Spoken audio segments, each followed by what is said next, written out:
Bismillahirrahmanirrahim. Apa saja yang saya temui di rumah sakit? Di antaranya LGBT. Yang pertama, seorang anak muda berumur 25 tahun yang dia mengeluh sakit kepala, kemudian susah tidur. Dan di dalam konseling dia mengatakan, "Ustadz, bagaimana caranya mengungkapkan rasa cinta kepada seseorang? Saya mencintai atasan saya dan dia adalah seorang laki-laki. Itu masalahnya, Ustadz." Nah, ini. Kemudian yang kedua, seseorang curhat.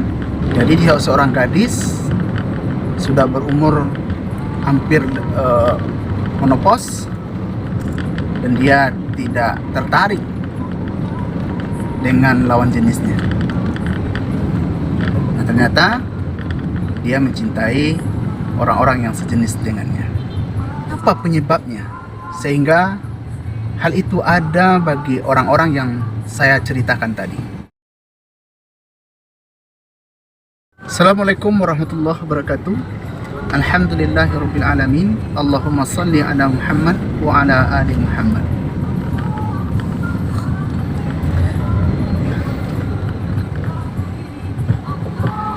Sahabat konselor rumah sakit dimanapun Anda berada,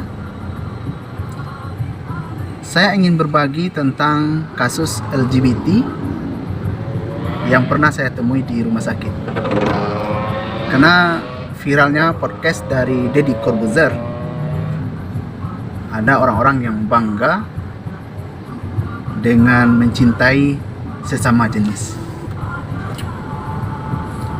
Kita tahu bahwa Allah Subhanahu wa taala berfirman dalam Al-Qur'an, "Wa min ayatihi an khalaqalakum min anfusikum azwaja litaskunu ilaiha."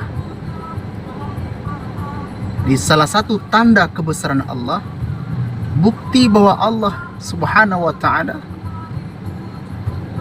memberikan hikmah dengan sifat Rahman dan Rahimnya. Wa min ayatihi, tanda-tanda dari ayat-ayatku, kami ciptakan kamu hidup berpasang-pasangan. Untuk apa? Agar kamu merasa sakinah, tumbuh rasa cinta, bersemi rasa sayang. Nah, kalau begitu,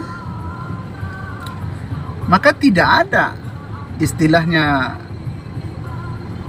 cinta sejenis itu adalah pemberian Tuhan. Tidak ada.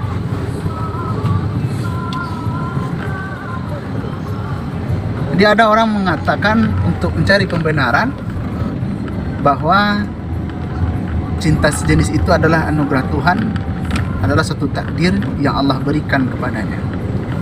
Kalau begitu, tentu di semua daerah kemungkinan besarnya akan sama, akan menjamur. Tapi nyatanya di daerah-daerah tertentu yang tidak memberikan toleransi kepada LGBT, dia tidak tumbuh dengan pesat. Dan di tempat-tempat yang diberikan peluang, yang diayomi, maka dia tumbuh dengan pesat. Karena Allah sendiri yang mengatakan salah satu tanda, salah satu ayat-ayat Allah itu mereka mencintai lawan jenis. Nah, maka tidak mungkin Allah Subhanahu wa taala mendustai firman-Nya. Nah, kalau begitu, apa saja yang saya temui di rumah sakit? Di antaranya LGBT. Yang pertama, seorang anak muda berumur 25 tahun yang dia mengeluh sakit kepala, kemudian susah tidur. Dan di dalam konseling dia mengatakan, "Ustadz, bagaimana caranya mengungkapkan rasa cinta kepada seseorang?" Nah, anak muda ini bingung dia bagaimana menyatakan perasaannya kepada seseorang. Nah, setelah kita telusuri, apa katanya? "Saya mencintai atasan saya dan dia adalah seorang laki-laki. Itu masalahnya, Ustaz." Nah, ini yang dia ungkapkan, bahwa dia mencintai atasannya, yang atasannya itu adalah seorang laki-laki. Kemudian yang kedua, seseorang curhat bahwa dia sudah lama tidak menikah. Jadi dia seorang gadis, sudah berumur hampir menopause, dan dia tidak tertarik dengan lawan jenisnya. Nah, ternyata dia mencintai orang-orang yang sejenis dengannya. Kemudian ada juga yang telah menikah, yang punya anak 2.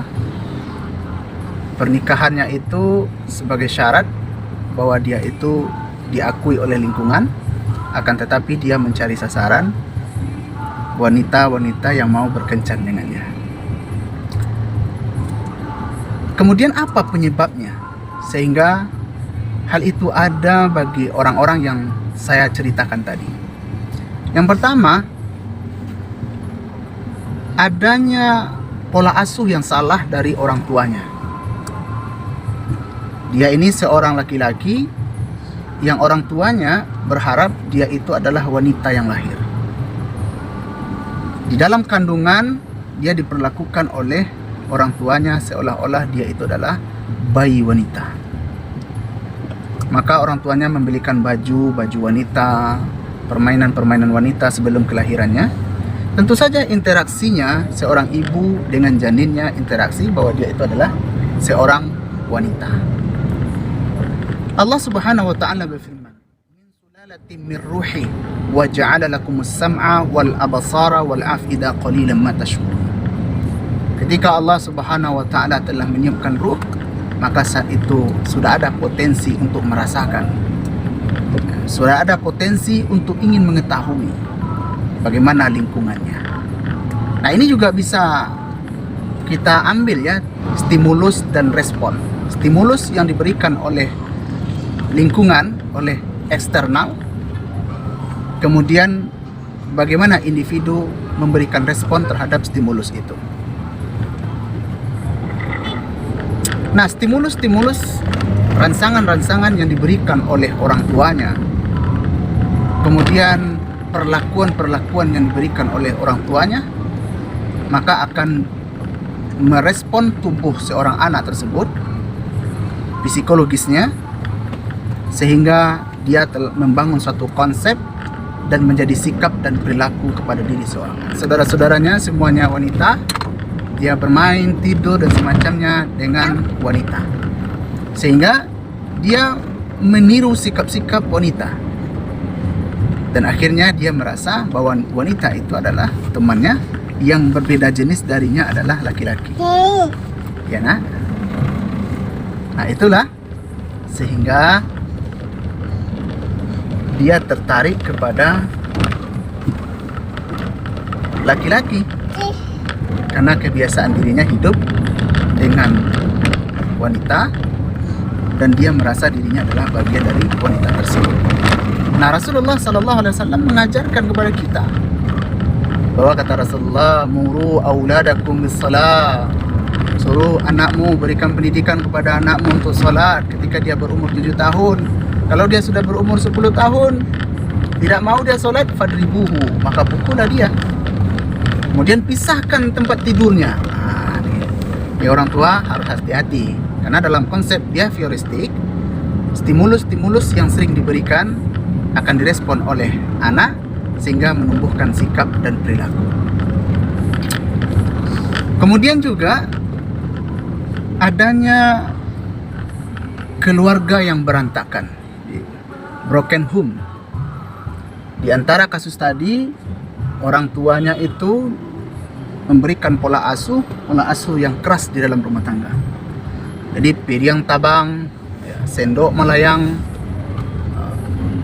pintu ditendang dan semacamnya, sehingga anak tidak merasa nyaman berada di rumahnya, dan dia mencari orang-orang yang memberikan kenyamanan kepadanya. Nah, orang yang memberikan kenyamanan ini adalah LGBT. Maka dia ambillah kesempatan untuk memberikan rasa sayang, cinta, dan seolah-olah itu adalah lawan jenisnya. Akhirnya mereka berhubungan badan. Nah, sahabat konselor rumah sakit yang dirahmati Allah, Terus bagaimana kita bersikap? Apa yang harus kita lakukan? Kalau kita sebagai orang tua, hendaknya kita memberikan stimulus yang positif kepada anak. Ya, seperti tadi, bagaimana kita menyiapkan lingkungan. Ya. Kalau sekiranya Allah takdirkan kita punya anak, maka terserah pada Allah. Allah memberi seperti apa. Wa asa an takrahu syai'a wa huwa khairul lakum. Boleh jadi engkau membenci sesuatu, akan tetapi itu baik untukmu. Wa asa an tuhibbu syai'a wa huwa syarrul lakum. Boleh jadi engkau mencintai sesuatu, tapi itu buruk untukmu. Innallaha ya'lamu wa antum la ta'lamun. Allah Maha tahu, tapi engkau tidak akan mengetahui, kata Allah. Kalaupun engkau tahu, itu hanya sedikit. Walaupun engkau dapatkan, dia juga tidak akan abadi. Nah, serahkan kepada Allah. Ini salah satu iman kepada takdir Allah Subhanahu wa ta'ala. Kemudian kita berikan stimulus-stimulus yang positif. Bagaimana dengan perkembangan anak? Bagaimana dia bisa memenuhi tugas perkembangan sesuai dengan tahapan perkembangan seorang anak. Dan tentunya yang lebih penting, mulai sedini mungkin dia dikenalkan dengan ilmu agama. Terutama yang kita ajarkan adalah ilmu tauhid. Ya, bagaimana dia mengesahkan Allah Subhanahu wa taala.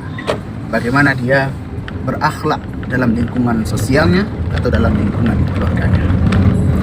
Saudaraku yang dirahmati Allah Subhanahu wa taala, mudah-mudahan kita bisa memahami hal ini. Assalamualaikum warahmatullahi wabarakatuh.